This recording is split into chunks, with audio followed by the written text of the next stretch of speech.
Quedaste con esta historia, según datos del INEGI del año 2016, de cada 100 matrimonios que se realizan en México, 18.7 terminan por divorcio, más del triple respecto al 4,9% de separaciones que se registraban en el año de 1993. El organismo indica que los matrimonios se han reducido de 51.5 a 42.3% y en promedio la duración del vínculo es apenas de 13.5 años.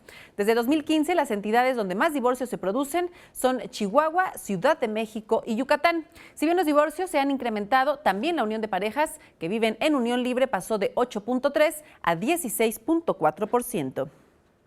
En otra cara del amor, que también se refleja en las estadísticas, es el embarazo en los adolescentes. Y es que en México la última cifra que arroja la encuesta nacional de la dinámica demográfica de 2015 muestra que anualmente se registran 400,000 bebés de madres menores de edad, lo que representa el 20% del total de los nacimientos.